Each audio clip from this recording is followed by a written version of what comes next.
Hey, hello, everybody. Welcome to Most Wanted Topics. I'm your host, Kevin Dennison, along with me, Atomic Tommy Peruse. How you doing, Atomic Tommy? Awesome. Coming off another Vikings victory. 4-0. Gotta love that. Yeah, we'll talk about that in a second. We are coming to you from our studio here in Most Wanted Comics in our store here in beautiful Bloomington, Minnesota. And yeah, I'm not sure how to feel about this win. It was way closer than it had to be, being that we had such a big lead at the halftime. And you just felt that interception at the end of the first half was like, oh, Lord, here we go. It's going to turn the momentum. And then, of course, our secondary got exploited. Our run defense, I don't know how to make it. I think we would have had our work cut out for us with Josh Jacobs had we not had such a big lead early. So I'm really glad we pulled it out. Some wins have to be ugly. I get that. A win is a win is a win. I just hope we aren't exploited and hope it's not a sign of things to come, because they did miss a couple of field goals that could have changed the momentum of the game too. And boy, yeah, I'm really happy we won, but I'm just not sure how I feel about this win. I just hope we can improve it. And and coming to, I mean, our offense is awesome. I mean, just saying in week six or seven, I think TJ Hawkinson comes back too. When we have a great tight end like him coming back, I mean, I think we'll get the roster back. We saw Jordan Addison come back today. We're back to 3 deep with receivers, like the old 3 deep with Moss, Carter, and Reed. And now we've got Hawkinson added to the mix with our 3 wide receivers that we have now. Oh boy, I know we're dangerous, man. Jordan Addison, first game back, kicks off the game with a touchdown. 2 touchdowns today, right? Yeah, I know. 2 touchdowns. 2 touchdowns, one right away in the first quarter. I'll tell you, though, I mean, it is really nice to have these players back, to have a team you can be proud of, after the Twins. Yeah, the Twins sucked. I'm not even going to go there this time, because I tell you how I feel about the way they are. The poll ads, whatever, good luck. It would be nice to spend just a couple of bucks on the team, boys. Just a couple of bucks. Don't spend pennies when you can spend a couple of dollars, all right? But you know what? This is Sports Talk with Kevin and Tommy. You heard that. Now let's get on to comics like we're supposed to. Yeah, got to get on I can talk about sports all day, but I tell you what, this is the best time. We got the Wild starting up. Timberwolves. We got Timberwolves going to be starting up here in October. We got the Vikings going on, and then we can bitch about the Twins. That's awesome. But baseball playoffs is awesome. I love baseball playoffs. Okay, but that being said, let's talk about Most Wanted Comics here in Bloomington, Minnesota. Let's talk about what we have going on. We are at the end of September. We are rolling in October, which means it's our month-long Veep food drive for our local food shelf. And Atomic Tommy, why don't you talk about our food drive here at Veep? Yeah, so this is our second year on the food drive. We absolutely love doing stuff like this, providing for the community. And again, as my dad said, kicks off October 1st, running through October 30th. You have the whole month to bring in non-perishable, non-expired canned food items, or just food items in general. It doesn't have to be necessarily canned as long as it's non-perishable and non-expired. And also, we will be having some promotional benefits along this campaign. If you bring in 5 or more food items, non-perishable, non-expired, again, we can't stress that enough, you will receive 15% off your purchase. That trumps the 12% Maniac discount. And it's not just a one-time thing. You can do it, as many days, as long as it's 5 or more non-perishable, non-expired food items. You will get that 15% off. And also, you'll enter your name into a drawing that we'll be doing at the end of the month. And we'll have more information on those prizes as sort of we go through that month of October. But, come on out, support this campaign. Again, we love providing for the community. We do this in October, and then in November, December, we do our toy drive. So this end of the year is really heavy on that kind of stuff for us. We love doing it. We want to do it. And but we also love it when people participate. So we do like to do the 15% off and stuff like that as well. So come on in, bring in some canned food items, get that 15% off, get entered into a drawing. Again, it doesn't cost anything or anything like that to be in that drawing, just as long as you provide and donate the food items. Yeah, we love supporting the community here, and we love doing stuff and give opportunities for community participation.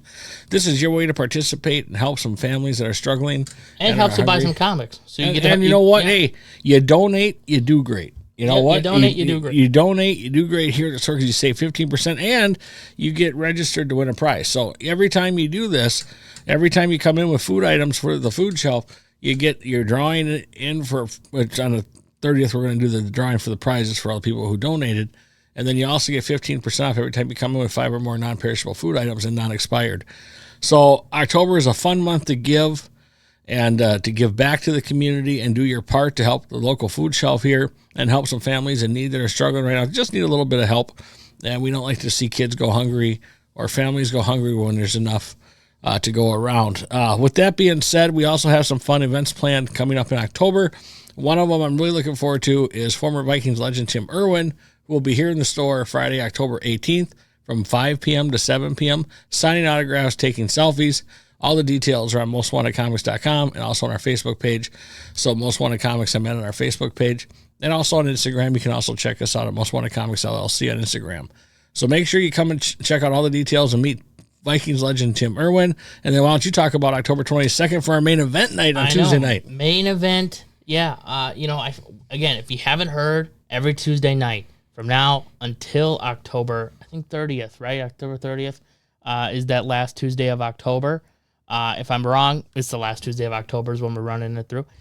We fill the long boxes with all sports cards, gaming cards, and trading cards. Absolutely, just cover them up. It's all sports cards at Most Wanted Comics. Obviously, you can still buy comics, but it is sports card focused Tuesday night from 5:30 to 8 p.m. And to celebrate that and to celebrate some and of the Pokemon too. Pokemon and gaming cards too. And so to celebrate and sort of recognize sort of the wrap up of that, we have a signing. Gary Trent Sr., former member of the Minnesota Timberwolves, will be in-store signing autographs from 6 to 7:30 p.m. on Tuesday, October 22nd. Also, conveniently, the kickoff of Timberwolves season against the Lakers. So always having fun here at Most Wanted Comics. And also another announcement. November here at Most Wanted Comics, the month of November is Yo-Jovember. Mm-hmm. So we are going to be focusing on G.I. Joe. And we have a special guest coming for sure. We may have 2. So we're going to do more about this next week. I just got to lock some things up. And we'll have some major announcements for our Yo-Jovember. Yep. In November at Most Wanted Comics, because we're really pumped up for our Yo-Jovember here at Most Wanted Comics. We're going to have a lot of fun. You got fourth quarter and Most Wanted Comics is going to be banging. Banging. Absolutely. We're excited. And you know what else is fun? We're going to talk about some stuff that came into the store. And I just had to show it off because it's cool stuff. I know a lot of people don't like all this stuff. Like, I'm a big fan of Hanna-Barbera. And since MeToons came back with their cartoons 24 hours a day, I'm so happy with that. Antenna TV. If you don't have Antenna TV, MeTV came out with a channel. It's just strictly cartoons. It's all the old bangers. It's awesome. Well, one of the we got the comic that came in Flintstones #1, Hanna-Barbera. Can't go wrong with that. We love that. That's at our shop right now. So make sure you come and check out these awesome comics. Scooby-Doo #1. I love Scooby-Doo. It's probably one of my all-time favorite cartoons. Tommy, do you like Scooby-Doo? Yeah, again, it's just a classic. Can't diss it. Can't go wrong. It's timeless. It is timeless. I love the ghost hunting. I love the you meddling kids. And then of course we got some books from Comic Book Invest has of course sourcing them with their spec picks. Of course, Incredible Hulk #6 with World War II Ghost Rider. That's a spec pick right there. That's at our store right now. And of course, with the Agatha show going on, Daredevil #270 was on that list. Of course, we have that at our store as well. Gotten that. Couple of cool books right now. Amazing Spider-Man 300. Not as hot as they were during COVID, but I tell you what, still awesome books here. 2 different grades. Both of them raw, and both of them awesome, and they present well on the shelf. They're great books to have. If you don't have your Amazing Spider-Man 300, you can come to Veep and get 15% off those books. Come to Veep. Come donate to Veep, I mean. Yeah. Donate to Veep. Mm-hmm. Miss Marvel #1. Logan's Run #6. How about this one, huh? That's a cool book. We all love Logan's Run #6. And, of course, Tomb of Dracula 10. First Blade, graded an 8 CGC. And Tomb of Dracula at 10 is just always a hard book to get. It's a hard book to get. It's a great book. It is. It's an awesome cover. Awesome awesome book. This really I think it's better than an 8.0. Another one with the color is just nice and vibrant on it. It's there's not a lot of damage to it at all. It just looks really, really nice. It's a sharp book. I think it's better than an 8.0. You guys, an expert presser and a person at DLC could probably make this book better, turn it into a 9.2, maybe a 9.0. But yeah, anyway, it's just another awesome book here at Most Wanted Comics that we have. We have a lot of other keys. We have Golden Age, Silver Age, we have Modern Age, all on the wall. So make sure you stop into Most Wanted Comics and check out our comic selection, especially coming up for Christmas. And maybe the perfect present to put a key under the tree for someone that you love. The tree. Key issues, put a key under the tree for a nice Christmas present. Let's talk about an exciting thing. Last week, I gave you my opinion on some comics that came out. I'm not going to do that this week. I'm going to let Tommy take over with that. But I do want to say, Tim Seeley, welcome back, my friend. Tim Seeley did an awesome job with Turtles of Grayskull, and I was happy with that. But I'm glad Tim Seeley's off the shelf writing some fun stuff again, and not so serious or horror, Tim Seeley has he's been around. He's definitely been dipping his toes in the independent circuit lately. Yeah, he's had some stuff come out for a bunch of smaller scale into publishers. I don't know if he's done really anything for like Image or anything like that. There was a Hack Slash run a long time ago. Yeah, but I mean, like recently he's done a lot more for a lot smaller scale creators, smaller scale books. But he does come back a little bit with the sleeper pick of the week, I think, and that was the TMNT He-Man crossover. Yeah, I was pleasantly surprised. I knew they made the toy line about We Carried the Toys for Turtles of Grayskull. I just I was surprised when the comic came out. I wasn't expecting much. And surprisingly better than I thought it was going to be. So credit, but I think that has a lot to do with Tim Seeley's talent. His run of Nightwing is nothing to sleep on when he did the run of Nightwing when it came out. Absolutely not. So the thing about that too is I think the book really did a lot for the line of toys because it started as a toy line. And the Turtles of Grayskull thing. I look as a toy collector. Right, we don't talk much about toys here, but I am a huge toy guy. I'm not really a big fan of like the gimmick lines like this. I mean, they're kind of cool, if you're, from the 80s or whatever, and you were like really big fans of those things. Like I understand that aspect of it. But from a production perspective, it's just a gimmick line, you know what I mean? And I'm just not, those really aren't my favorite. So while I respected the idea and like you can appreciate it from an angle, I wasn't a huge fan of it. And this book really did kind of bring a lot to it. I think it built upon that line and gave it sort of an element of cool factor to it that maybe I don't think it might not have had and before. I'm not saying it's the best comic in the world. I'm saying it was a fun read. Yeah. It was just a good read. So if you want kind of just not highly to think about, just fun. I get it. It's another Turtles thing. I know there's some turtle fatigue out there with all the turtle things going on. We just talked about how there's turtle fatigue, and believe me, I'm still on the Eric Burnham train for the Turtles Are Out, but this was just a fun surprise. Yeah. And so it's definitely worth the read if you want to read something fun. Go ahead and give it a shot. And let us know what you think.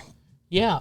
There are a few other books that we should talk about this week. Again, it was stuff like Uncanny X-Men was out, proving that one of Marvel's top titles. Ultimate Spider-Man was out, one of Marvel's top titles. Amazing Spider-Man came out, proving that it was one of Marvel's most mid titles.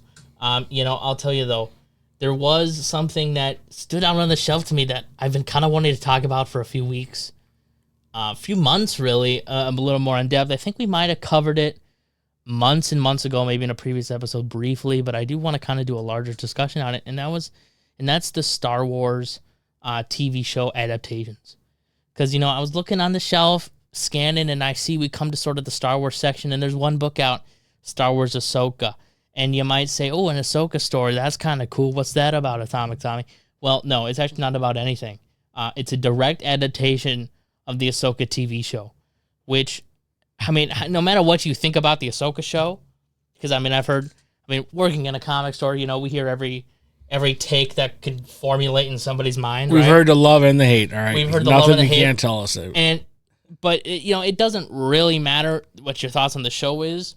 My point here is that the adaptation thing is really cheap. Okay, I hate that. In fact, I don't think I hate anything in comics more than directly adapting a pre-existing show.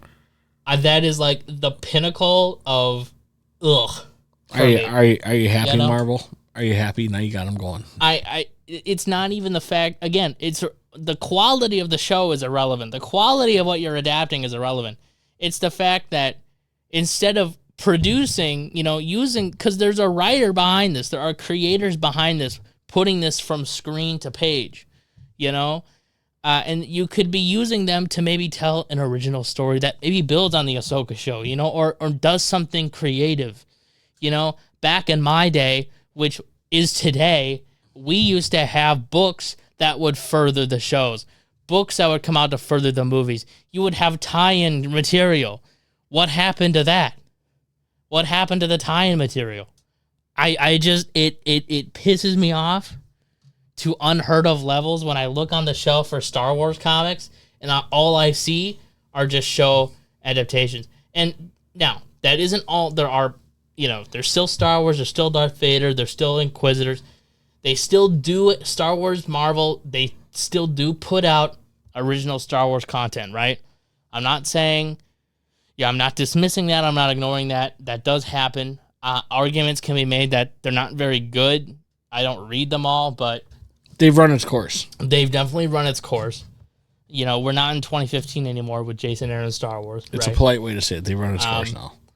But it's just kind of a waste of space, really, because we all read it. We've all seen the show. We don't need to read a $4 or $5 comic about the same stuff that we watched for haven't. You know what I mean? So I wanted to talk about that, and they've done it for everything. They've done it for Mandalorian. They did it for Obi-Wan. They haven't done it for the Acolyte, I don't think. Wonder why. And now they're doing it for Ahsoka.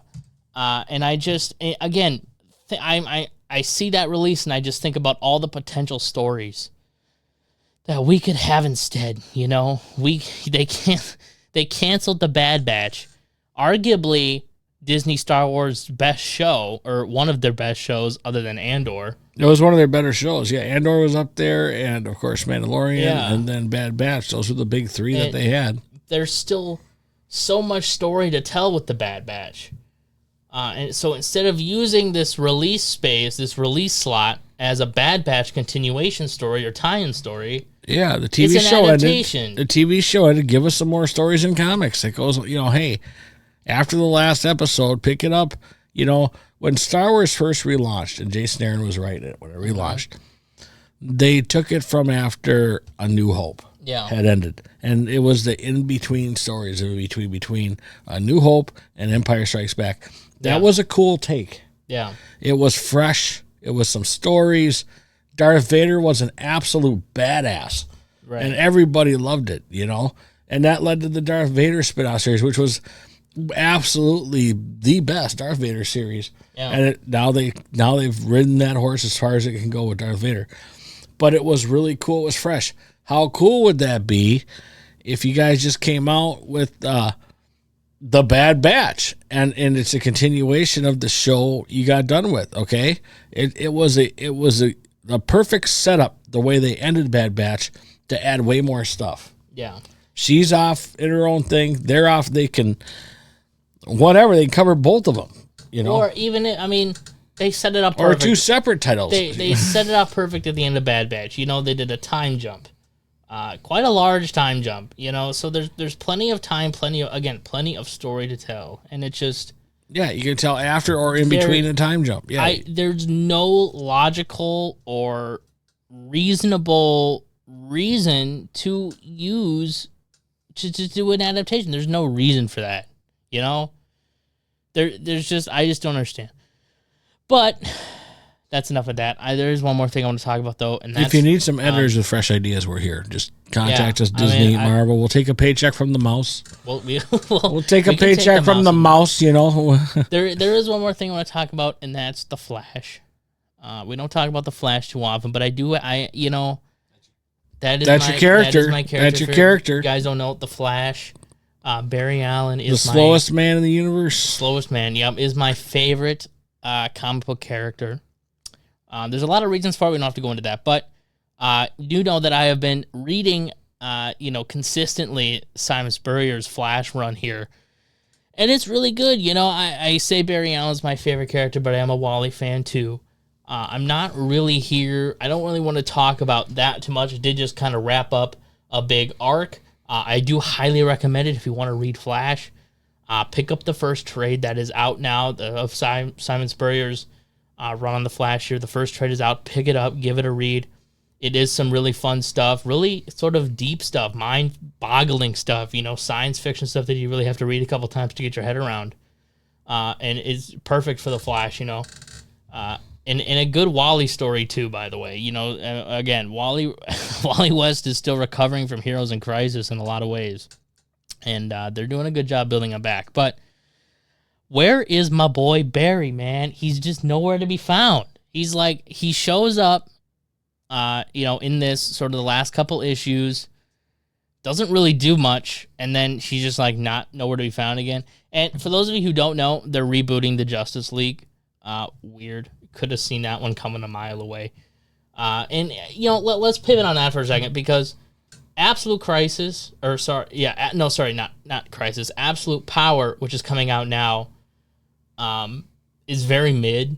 I mean, I'm just not into it, right? Amanda Waller, right? Not into it. But they did also announce, previews and stuff. You can see what's coming up in the next couple months. They announced it, a new Justice League Unlimited story with the Justice League back. So I don't really know how that's going to get taken care of. I don't really know what's going to happen there, but somehow the Justice League is going to come back. Which, again, we've all seen coming, because at the end of Dark Crisis, which was their last really big event, they killed the Justice League and replaced them with the Titans. Well, that didn't really go anywhere. That kind of fell on its face, and now they have to bring back the Justice League. Well, again, the Flash in the Justice League is Wally West. Where come on. I get it that Barry's the classic Flash that, it's kind of run its course in DC, but really, he's not even on the Justice League anymore.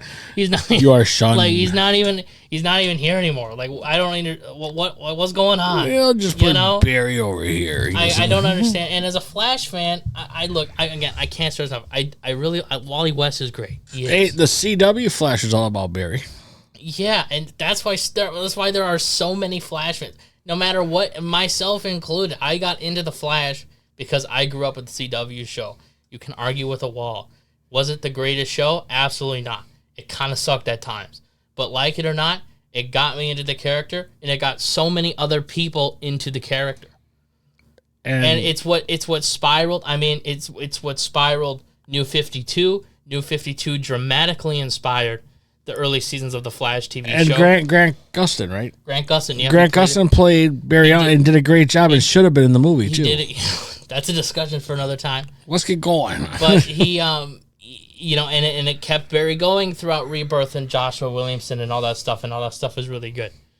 But then they brought Wally back, and it's Barry's just nowhere to be seen again, and this has sort of always been the problem with Flash, it's they've always struggled to have both of them together, I mean, Barry dies in Crisis, Wally comes in, and then Wally goes away and Barry takes over, and then Barry goes away and Wally, so it's just this stage of you can only have one, and for all of their talk about, how it's a family of the Flash, well, everybody else just makes slight cameos, you know what I mean? It's not really a Flash family, because you only really focus on one member of the family, and again, we see a lot of, they all do show up at times, they have their cameos, they have their moments, but it's I just want to see Barry Allen back, man.